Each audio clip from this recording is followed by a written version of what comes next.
Welcome to Birken Forest Monastery's live stream. I'm Ajahn Sona, and feel free to say hello in the comment bar, the question bar. Ask a question if you so feel motivated, and also just tell us where you're listening from, because it's fun to see where everybody is around the world. This is a new age in some sense, to be able to communicate like this. I'm sure you're all veterans now of the internet, but the Dhamma has not been promoted much on the internet until recently, so in the last few years. Monks have discovered that you can communicate with people and all over the world, and it's kind of a virtual monastery for a lot of people because, especially in the West, Theravada Buddhist monasteries are not common. And so lots of people would never get the chance to go there. They might read books about Buddhism or watch videos about monasteries in Thailand and Sri Lanka and so forth, but to be able to just converse, ask questions, and to be able to, on a regular basis, hear Dhamma like this. And also the nice thing about the YouTube videos is that you can watch them over and over and pause and go back and listen about points that are hard to understand. So there's quite a accumulation of teachings now online. It's quite a remarkable period in human history. So feel fortunate to have access to this medium. And the fact is, of course, we can distribute this without charge. Before we used to produce books and so forth and distribute them, but somebody has to pay for these things somewhere along the line. You have to have a donor. It's quite a laborious project to develop all these printers and books and etc. And then you can only distribute in a very small way at the monastery. So we also have books on Amazon, which is gigantic distribution place and convenient for people, especially if you download the e-books and so forth. It's just, you don't even need paper anymore. As far as the video production thing, of course, it requires a space for it, lighting and cameras and microphones, if you want to do it well. And we try to do it well in terms of the technical aspects because it's more or less to honor the Dhamma, the teachings of the Buddha, and trying to do it as well as we can with, we're all amateurs here. We're not, it's not a professional crew, but we attempt to do it as well as we can with the equipment we have and to deliver the Dhamma in the most authentic and reliable way that we can, with good sound and good video. So, onwards. Let's have the first question, Metta. Yes, the first question is from the live chat from Hermit Mouse in Tucson, Arizona, United States. Can you talk a bit about how insight meditation works alongside samatha meditation? Well, the very fact is that the Buddha virtually always uses the two as almost like hyphenated words, samatha-vipassana. You are doing, practicing samatha-vipassana, especially advice to the monks, samatha-vipassana. Samatha is to rid the mind of the 5 hindrances, and this is how you qualify for samadhi. In the 6th factor of the Eightfold Path, which is right effort, it gives you clear instructions about what kind of efforts your mind is going to undertake. And the primary efforts that are made is to rid the mind of the 5 hindrances: greed, anger, agitation, sloth, and doubt, and to replace those with the positive emotional structures of mindfulness and joy of emotion or serenity of emotion, goodwill instead of ill will, perhaps loving kindness or generosity, or these kind of thoughts. So we're replacing the negative emotions of greed, hatred, and delusion with positive of generosity, kindness, and clarity, or at least renunciation or neutrality, and non-anger and clarity. So this is the samadhi. This is the mind has now been prepared to see. So vipassana is to see clearly. You prepare your mind to see clearly by ridding it of its distortions. And the negative emotions are distortions of the mind. You can't see clearly when these emotions of greed and anger and agitation, of sloth or depression and doubt, a lack of information, sufficient information, are present, then you can't see very well with this. So your glasses are all, you need to wash your glasses, and you can't see well with a telescope or any of these things, or a microscope, if the lens is distorted or it's got dirt on it. So that's what it is. Samatha is to clear the lens, so you have clarity, and then you can focus on the assigned characteristics that you're supposed to see clearly. And what are those characteristics? They're the impermanence of life, the insubstantiality of the situations of life, and the unsatisfactory nature of these situations, and the absence of any substance which is continuous in life, especially as regards to oneself, the core personality, that one notices that one's self is in a state of flow and flux. So the more we regard these, the less we will suffer, and the less we have clarity about this situation of life, the more confused and suffering we will be. And that's the relationship to this. Samatha is lucid, cleansed mind, and vipassana is simply seeing clearly and wisely. They go together. The next question from the chat is from Gio from Chino, California, United States. I have a friend who struggles with sexual desire, and it seems to be affecting them in a negative way. My question is, what would you recommend for someone in this predicament? Yeah, all desires have there's a simile that the Buddha gives for desires, including sexual desire, and it is to be in debt. So when you're in debt, you are always, there's a heavy burden. You are not free from debt, so you have to continually pay off this debt. So that's, you have a mortgage in your house and so forth, you have to go to work, there's no options.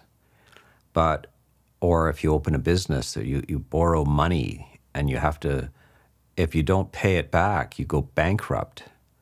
There's a certain desperation there. This is the same with drug addiction. You see what people are obliged to do in order to get the money to get the drugs. The only other option is to steal the drugs directly, and that's where you get shot or killed. So this is the nature of desire. You're not complete and full and peaceful now because you're in a state of negativity. You are feeling that you don't have what you need. So with sexual desire, you create the desire first of all. Then you have to pay off the desire. You have to chase around until you get satisfaction. Of course, the satisfaction only lasts a very short time. This is the nature of things. The Buddha says there are three things that a man never has enough of, never gets tired of, and that is to sleep, to drink alcohol, and sex. Booze, sex, and sleep are you never are finally done with them until you're done with them. So, and of course, this you see that both of them are addictions. Alcohol and sex are addictions. They are not. Some people don't understand these are natural, of course, but they are not something you need. They're something you want, but not need. You can live a long, perfectly healthy life and probably much happier without ever having sex, and without ever even wanting to have sex. There's this term that is floating around these days for these young men called incels, involuntary celibates. So they, for some reason, they can't make connection with women and gratify their sexual desires, etc., or their desire for intimacy and love and so forth. And they're feeling very, very frustrated. But they need to understand that there's a whole segment of humanity that for thousands of years have held the idea of celibacy and true, like non-desire, as the highest thing one of the highest things you can achieve in life. That we all should be struggling towards not being so needy and craving and wanting. I mean, this is how you make yourself unhappy. This is how you get in debt, huge levels of debt. You have to chase the next hit, whether it's a cigarette, whether it's a drink of booze, whether it's a toke of dope, or whether it's a strong drug or a weak drug or the next fantasy thing. This is to live unsatisfactorily. And the mind, it's all in the mind. So, with sexual, you're explaining to your friend, like, first of all, you pour itching powder on yourself, and then you go around and look for ways to scratch it. Don't pour the itching powder on yourself. Don't do that. And then you won't have to scratch it. The itching powder is created by the mind. So you generate the fantasies first, and then you have to fulfill the fantasies. So this is the da factor, like, oh, right, exactly. What if I didn't, I wouldn't miss the sex if I didn't want it. And I'm the one that makes that want. So what would happen if I didn't want it? I would not miss it then. To want is to lack. So stop making yourself lack things. Don't want them and you won't lack them. So that's kind of like philosophy for your friend, and for like another 2 billion men there, and the women too. Let's not pretend that the women have no desires. That used to be the kind of the paradigm, but no, the women are riddled with desire as well. So, okay, 4 billion. Yeah.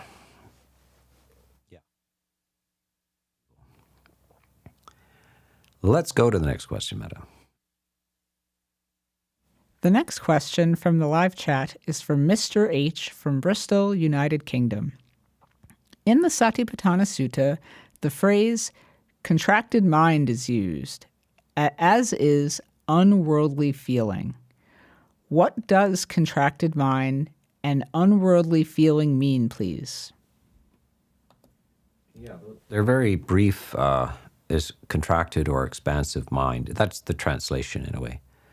So basically, contracted, you think about physical tension as the idea of contraction. So sometimes you feel emotionally tense, and sometimes you feel very relaxed. So the expansive mind is the opposite of that. Sometimes you feel very relaxed. Maybe you've gone to the forest or down by the river, you're on vacation, and you're just staring out with a smile on your face, and you feel very open, as your mind feels open as the sky.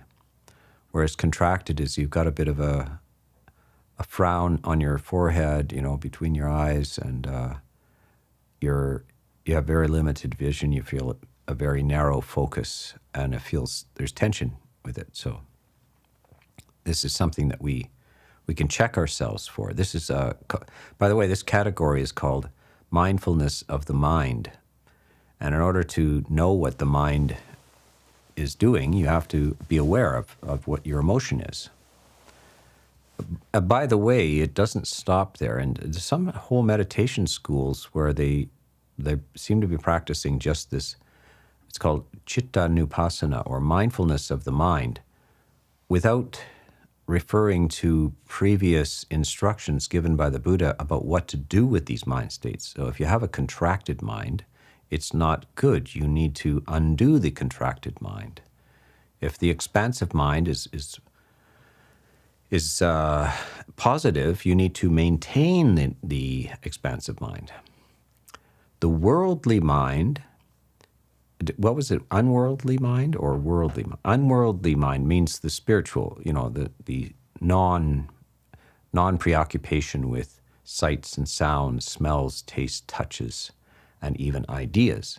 So the unworldly mind is the spiritual mind, the non-worldly.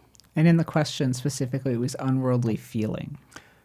Yeah, it's actually not unworldly feeling, it's unworldly mind. Like, you're not preoccupied with the worldly things of the sensuous things, the sensory things. Yeah. But remember that it's one section of the satipatthana, the four foundations of mindfulness of the mind, and you can't neglect the other three. The package goes together, and something also needs to be added to this. We can't just focus on the path factor of mindfulness, which is the seventh factor. We have to make sure that we've read the sixth factor. This page 6 of the manual goes before page 7, and on that page it tells you what to do with all of these things, and it's very strongly telling you there's effort that needs to be made. You need to stir up energy, and some things that you're going to discover in the four foundations of mindfulness have to go. They're not something to be merely observed. They're something to be removed and prevented. And some of the things you're going to discover in the four foundations of mindfulness are to be kept and developed and preserved and expanded. Yes. There's another question about mind from Quasator from Melbourne, Australia. If mind is a necessary component for conception to occur, does it stand to reason that mind is actively growing and changing the body throughout life? Yeah. So the Buddha's simile for the mind is, or actually I think it's Sariputta, it's like two sheaves of wheat in a field. They lean against each other. So the body leans against the mind and the mind leans against the body. If you pull either one out, the other one falls down. So obviously in conception, so this is the Buddhist interpretation of things. You have sperm and egg has to be present, but without consciousness, nothing will happen. You'll have a what do they call it? Stillborn child there won't be any consciousness there. The material, the body can grow for a while, but if consciousness is not present, then it's just a material thing which will it's basically already dead. So the mind has to be there. And the mind, as soon as you take the mind away at any stage of life, the body stops growing. Body just starts decomposing, doesn't it? So the mind is a sustaining factor for the body, clearly. But if we damage the body significantly, the mind will depart as well. It has no foundation to continue with. So they're interdependent, they lean on each other, and they need each other. But you can see, yes, we kind of know this in the West. It's called psychophysical interdependency. So we see that a person is very depressed or something, then possibly their body will feel weak. It may be the immune system declines. They're more prone to diseases. They may even have what is called hysterical paralysis of things like this. This is old Freudian types of language. It means that you can have an emotional distress that causes some of your limbs not to function. Your left arm can't be raised anymore. You have a limp on your right leg because of strong unresolved emotional distress. So you can see that the mind is intimately interconnected with the body, and the body relies on that mind. And the quality of the mind, the attitudes of the mind, profoundly affect the experience of the body.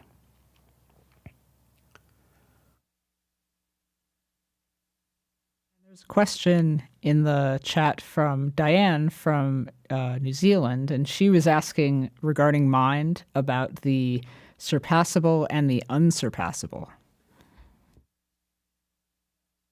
These terms are very vague. They have to be.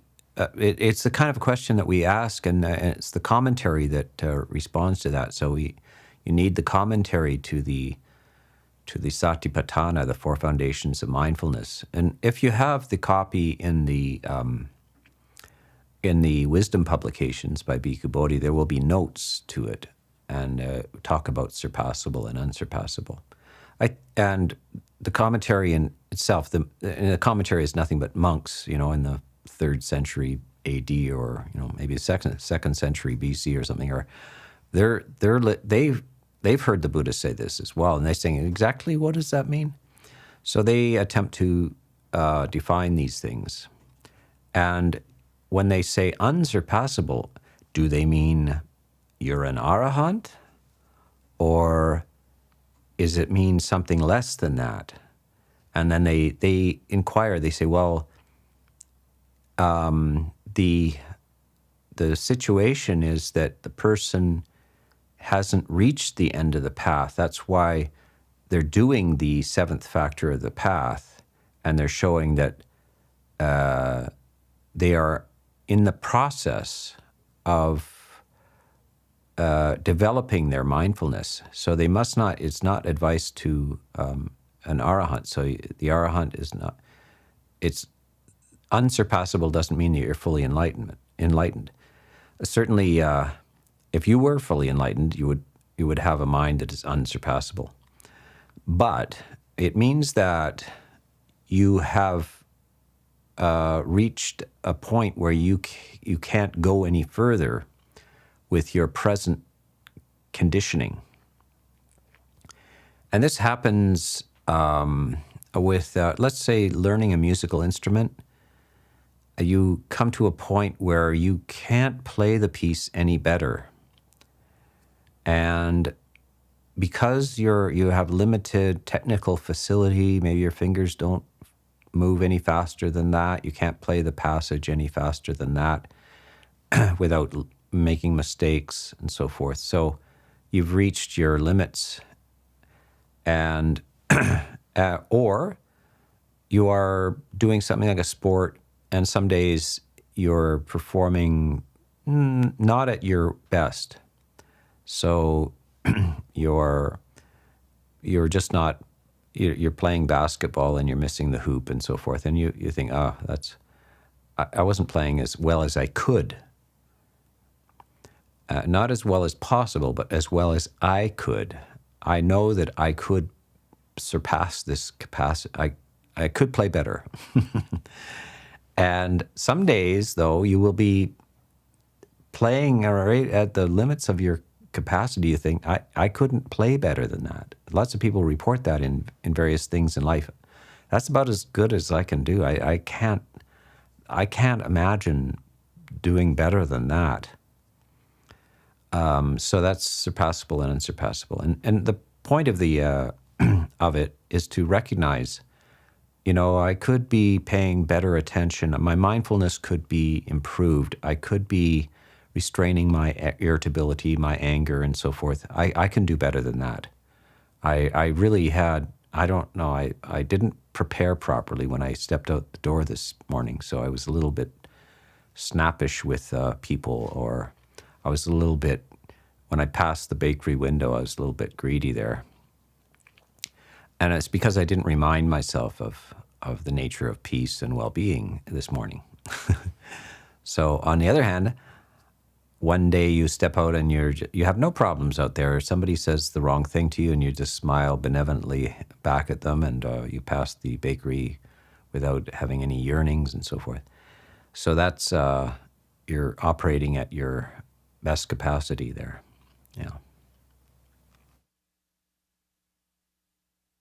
The next question from the chat is from Pranjal from New York City, United States. When a depressive state arises, it feels dark, hopeless, and empty. What can be done to overcome this state? Does it have a physical basis, like chemical imbalance in the brain?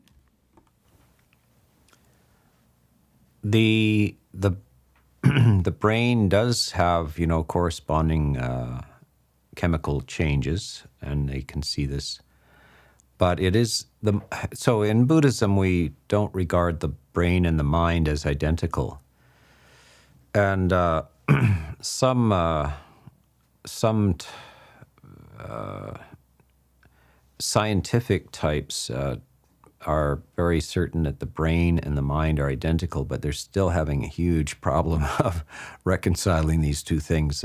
No one has successfully, without being questioned, reconciled these two things. So we regard that the mind has some independence from brain states, and that whatever is showing up on an fMRI is not, it is reflective, but not the essence of the mind.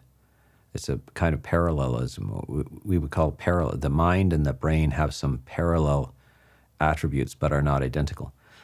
So the core of depression is ill will. It is frustration.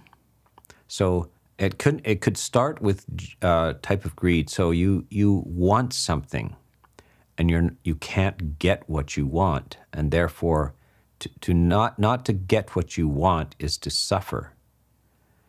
And most people, never occurs to them to stop wanting the thing. If they don't no longer want the thing, then their depression will lift. So you want success, you want praise, you want money, you want fame, and when you fail to get it, you feel very unsatisfied, very sad, very resentful.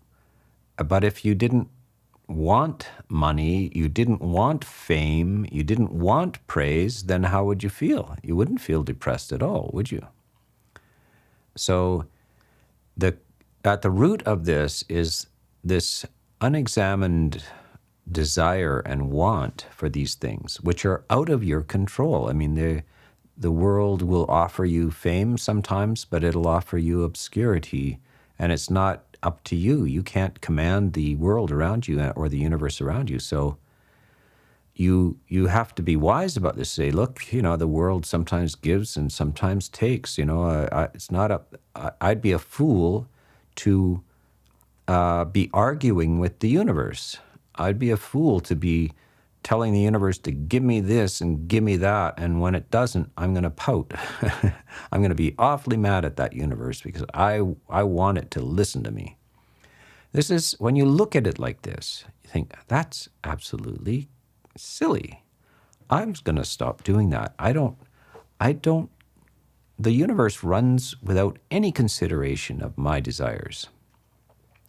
So I am going to live realistically in the world and say, it's not a place where I can afford to depend upon. I can't afford to depend for my happiness on the circumstances of the universe.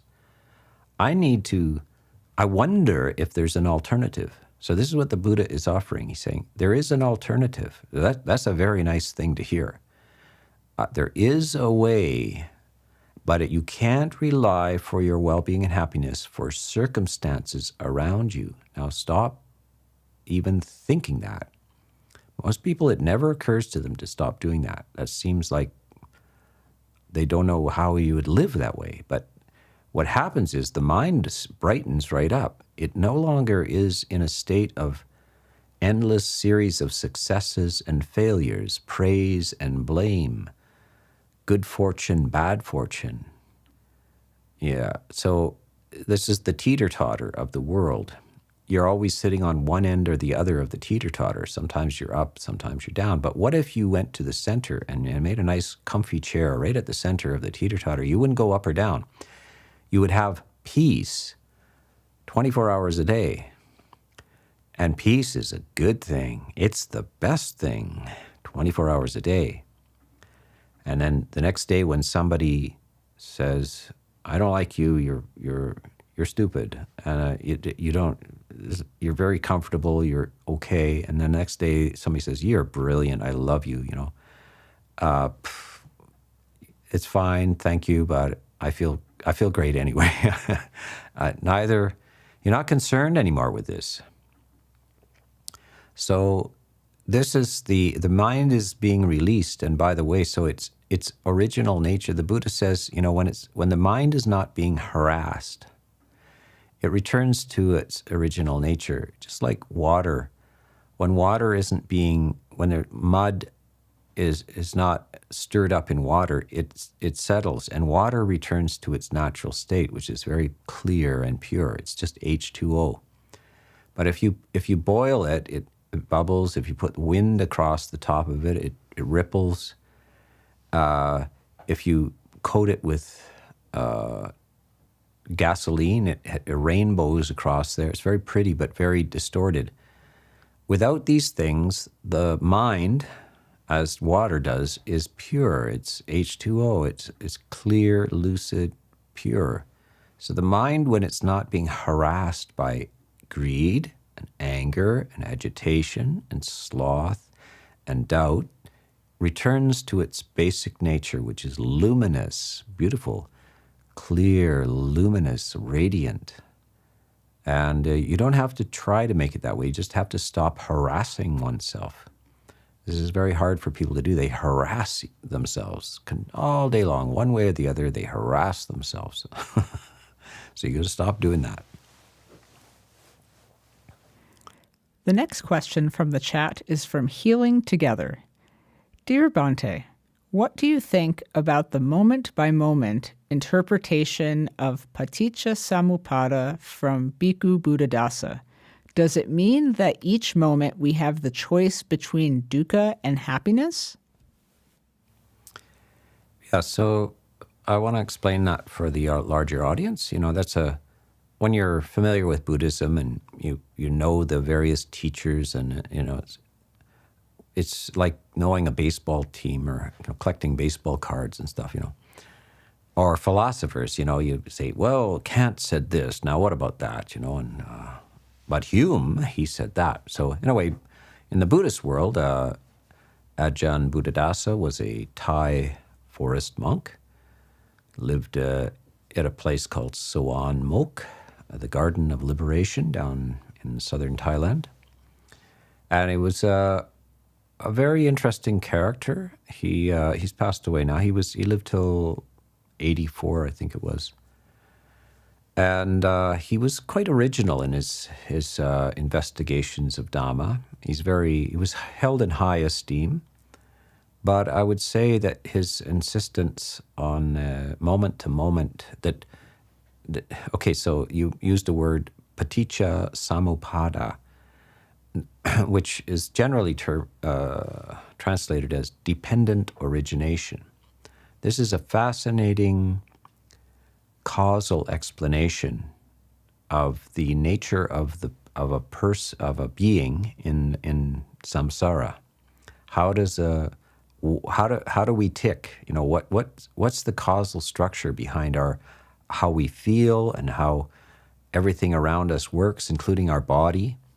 So our mind and our body, is there a causal structure in our mind and body? Or is it just kind of random? So the Buddha comes up with this steps, a series of causal structures, and this is called dependent origination. Normally, the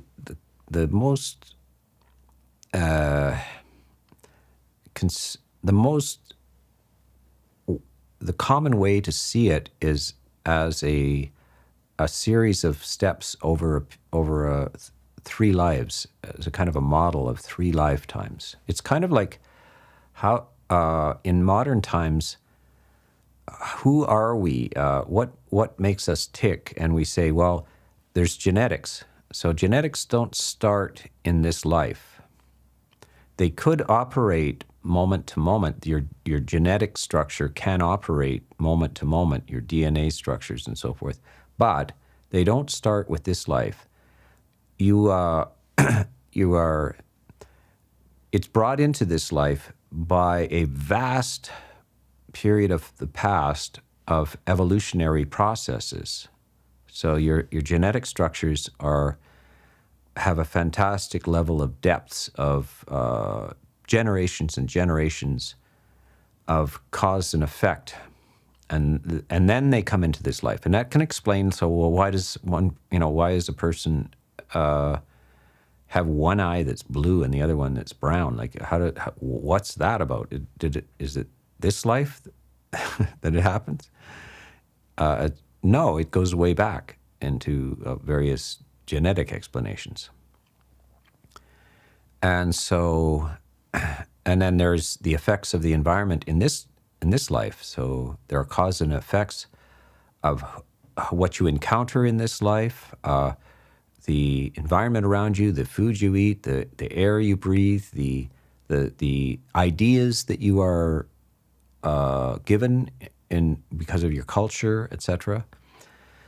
So this is kind of what dependent origination is, paticcasamuppada. Now, Ajahn Buddhadasa would insist. This is where I have to differ with him. He would insist that this, in order to make sense of this dependent origination, it has to be considered as a moment-to-moment process, which happens. It can be only regarded in this life, and it's moment-to-moment. The past life is the previous moment affecting this moment, etc. That is a way to think about it, but it's not the only way. And it's very clear when you read the suttas that the dependent origination is meant to cover more than one life.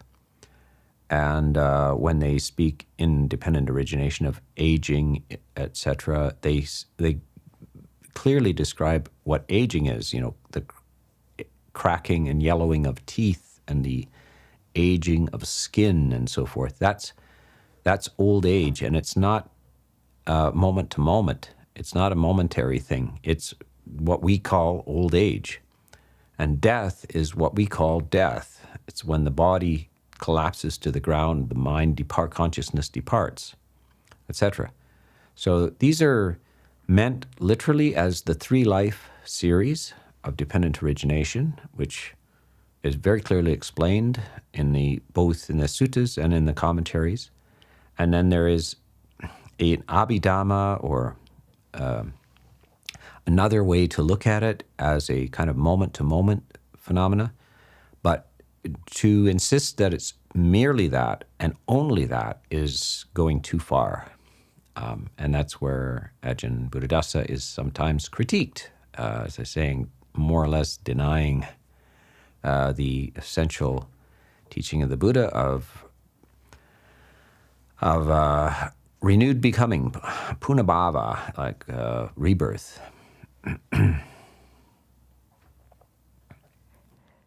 The next question from the chat is from Jonathan. Hello, Ajahn. Do you have any advice for inspiring confidence in the potential of one's own practice when it feels like some habit structures run too deep to change? I know this is deluded thinking, but I often feel discouraged because of this line of thinking, especially when it comes to habits around not being kind to myself or having confidence in my skills. Yeah, I think that one should not guess about one's potential.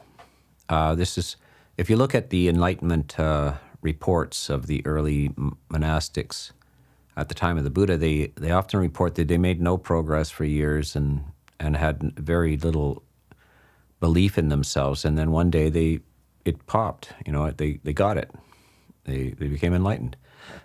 So we should just, as with other things, people they try to evaluate themselves. They say, I can do that, I'll be good at that. Or they think, I can't do that, that I'm not going to be good at, I'm not going to be able to do that. They're wasting their time. They really don't have the depth of judgment to actually know that. So some people think, I don't have any musical talent, and then they go to a teacher and say, you're quite talented. Or another person thinks, I'm very talented, I can, Actually, they go to the teacher, no, you can't hear the pitch and so forth. So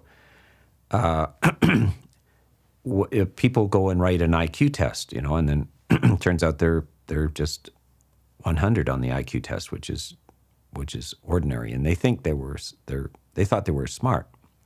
Other person doesn't think they're smart, and they go and they write an IQ test, get 140 on it. So like, oh, you're on the edge of genius, So this is something to be set aside as a waste of time.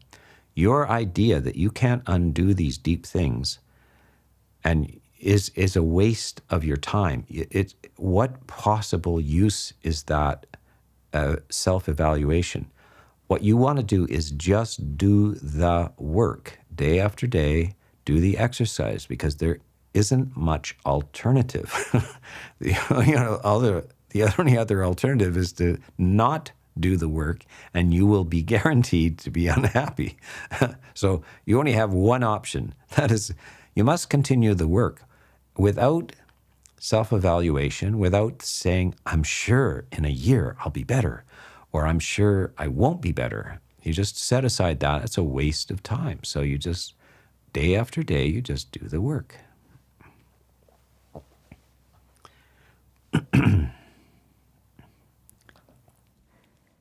The next question from the chat is from Kyle from South Africa.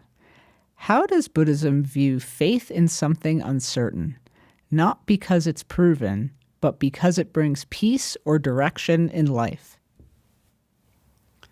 Yes, well, we're always in that situation. Every time we step out the door in the morning, it's an act of faith. Anybody thinks that they live without faith, they only believe what is factual, etc. And ridiculous. You step into an unknown and unknowable world every single morning, and you make your way to the best of your ability by guess and by gosh. And that's how we process through life. And we come across ideas we think are good or feel good, and then we say, let me give that a try. Because who really knows? You hear opinions on all sides by people. Some are very, very sure of this and very sure of that, So in the end, we have to make choices, and that's what the Buddha says, is whether you like it or not, you have to make choices about these things. And And if you choose to believe what somebody else tells you to believe, that's a choice that you made. You can't get rid of the fact that you are the chooser in all of these things. You can't put the responsibility on anybody else. Each being is in this vast and mind-boggling thing called life, and you must almost moment by moment make choices. And so it's just fine to not know and yet have a conviction about something. A conviction is different than belief. Conviction is something that you act on, that you lay your money on that bet and you go with it. A belief is, if it doesn't motivate you, it's not a conviction. There's a saying, I think it's by T.S. Eliot, we moderns have opinions. Our ancestors had convictions. It takes more than an opinion to build a Gothic cathedral. So what builds a Gothic cathedral? A conviction. And by the way, if you haven't been in a Gothic cathedral or, Notre Dame in Paris or something like this, it's a mind blower. It's have we made anything comparable in contemporary times with all our engineering skills? It's staggering what people did out of conviction and faith, and they produced concrete realities, very, very astonishing, beautiful, etc. So we can not be hampered by this idea that we must have all of the facts present before we move on. This is one of the problems of science. Science without philosophy is only a partial knowledge. Science itself means knowledge. It's rather presumptuous to any sort of certainty. All it is a method for achieving knowledge. But there's no certainty that there's no guarantee that you will actually get to knowledge. It's just a method. You're just determining to, weigh and measure and do the scientific method. And you're hoping that it will be effective. There's no guarantee that it will be, by the way. So we need philosophy of science to understand that, put it in its context, and it is just a method. So people become presumptuous that if what you believe or have a conviction in is not scientifically verified through scientific method, then it is either meaningless or simply fantasy. That is not the case. And by the way, that philosophy is called positivism, where at a certain point, even in the early 20th century, there was a whole group of philosophers that believed that if something was not verifiable or determined through scientific method, that any statements regarding that thing not verifiable through scientific method, the statements were simply meaningless, empty. And this went on there were people advocating this for 25 years, and very bright indeed. But eventually, it became clear that this was stupid. It's not the case. There's all kinds of things that you cannot be confirmed or have not been confirmed through scientific method that turn out to be absolutely true. Later on, science confirms it. So we are on a journey, and sometimes we need belief, sometimes we need conviction, and sometimes it's really nice to have some certainty about things as well through the scientific method. That's very fine. So that's, I often have to talk about this because we are in a very scientific type, quasi-scientific, it's there's a lot of philosophy around what is science, and there is a philosophy of science as well, which one should investigate. Yeah. Okay, let's go to the next question. The next question from the chat is from So from Malaysia. The Buddha lists 5 qualities that must be abandoned to enter and remain in the first jhana: stinginess with dwellings, families, material things, praise, and lack of gratitude. My question is, why are these 5 specific qualities highlighted as obstacles to the first absorption rather than more obvious hindrances such as anger and ill will? Well, the fundamental hindrances are the 5 hindrances, and these are often called they bar the door to the first jhana. But other things are interferences to concentration. If you're in a noisy family situation where everybody's demanding your attention and so forth, this is, you may not be angry or anything, but it's very difficult to find time and the quiet for seclusion and withdrawal. So the same with dwellings. So dwellings, in a case where the dwelling is, inadequate, it's too cold, it's too hot, there's, water dripping through the roof onto your head, and this kind of stuff is like, it's a physical impediment to, your opportunity to withdraw from the sensory world. So these are just like, the Buddha is just saying, don't think it's purely mental. There are physical aspects to the situation which can impede your capacity for deep concentration as well, and you should take care of that. If you're starving, that may be an impediment. If you're freezing, if there's too many people around you talking and so forth, these are impediments. A thorn to jhana, as they call it, a thorn to jhana. The next question from the chat is from Irk. I have been wanting to talk to my family about my Buddhist beliefs. However, my parents are Christian and may not support my goals. I'm wondering if it would be okay to keep it as a secret. Yeah, I recommend keeping it as a secret. We can't waste our time. We're not evangelicals, and we don't have to satisfy everybody else's demands around us to explain ourselves, and never complain and never explain. When people come to the monastery and stay for a couple weeks sometimes, and they have lovely breakthroughs, they discover a whole new way of thinking and so forth, and they're very excited about it. But I usually tell them at the end, this is just our little secret. Don't be too enthusiastic about so-called sharing it. This is difficult information to absorb if you're not seeking it.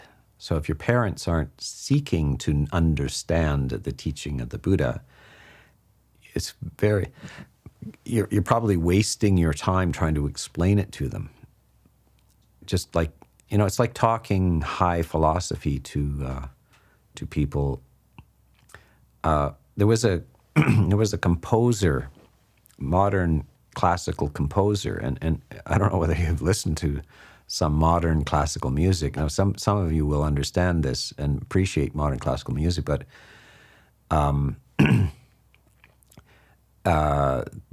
it's quite alien for most people to listen to this kind of atonal weirdness and so forth. But nevertheless, there is a small and particular audience that appreciates it. It's like a certain modern art. The average person doesn't get it. It's a blob of paint and them thrown on a canvas. But there is a little audience for this. And so this composer Milton, somebody or other, in like the 60s and 40s, very advanced sort of. Feldman? What's that? Feldman? No. Morton Feldman? Morton, no, it was no. Milton somebody or other. I forget his name. Anyway, he was asked, why do you compose if the general, I think the essay was, who cares if they listen? So he continued his compositional career, and knowing that the vast majority are just like, aren't going to listen to this at all. It just sounds like noise to them. Who cares if they listen? And he said, well, I continue to compose, and it's not my concern whether they listen or not. It's like the same thing as if a colleague from the physics department went and read a paper on quantum physics on the Johnny Carson show. That just doesn't work. That's not the physicist's audience. By the way, on YouTube now, you can hear quantum physicists read their papers on, and the vast audience will not listen to that. But there is an audience that will listen, and the same with Buddhism. Ajahn Sona's channel here. So I don't presume to be reaching everybody or the popular audience or anything. And you usually find out, if you check it out, 4,000 or 5,000 people will watch this over the next week. But that's a very small number. If I had a cat that was cute, 4 million people would watch the cat. But to listen to life-saving Dhamma, only 4,000 people. But that's all right. Yeah. Okay, last question. Okay, let's see here. Oh, we've got Milton Babbitt. Milton Babbitt, yes. There you go. Yeah, we got it. Very good. I knew my audience would. We got some brilliant people in my audience. Yeah, we got the audience helping us out. Okay, Ajahn, the last question for today. Just lost it 1 second here. So let's go to, we'll go to Moriah. What advice can you give to lay people who keep the 8 precepts for life while still living in the world due to inability to ordain? What benefits can be had? How will this support one's progress? Well, you need to exercise some discretion with this. Now, there's 2 forms of the 8 precepts. One is the 5 precepts plus the other 3 types of wrong speech, harsh, frivolous, and divisive speech. And so the 5 precepts are not to kill, not to steal, no sexual misconduct, not to lie, and not to take intoxicants. But you can expand them out by adding no harsh speech, divisive speech, or frivolous speech. And so that can be given as a lifetime commitment for lay people. The 8 precepts are often reserved for your times at monasteries, and the 3rd precept would then be celibacy, and then the abstaining from luxurious beds and chairs, entertainment, music, singing, dancing, perfumes, cosmetics, and what else? Eating afternoon? Reserved for not eating substantial food afternoon. So that may not be appropriate at all times in the layperson's life. They may have to compromise. If somebody invites you for dinner and so forth, you may decide, well, this not eating afternoon precept it's difficult to maintain and have any kind of interaction with other people. So you might have to have some discretion about these things and not be too committed to that. But there are people who find it adequate. In my own life, I lived before I was a monastic, I lived as some years as a hermit in the forest, and I could maintain these eight precepts quite well, but I didn't have to deal with other people's schedules and times and so forth. So it's available to you and it's under certain circumstances, but difficult to maintain. The Buddha didn't insist on this for lay people at all. But if you want to take it up for periods of time, it's very beneficial. But you need some flexibility, perhaps. Okay, well, that's it for today. Appreciate the audience and all of the good questions, and we always enjoy finding out where you're listening from. And thank you for the Milton Babbitt filling in the blanks in my memory. Okay, bye-bye for now.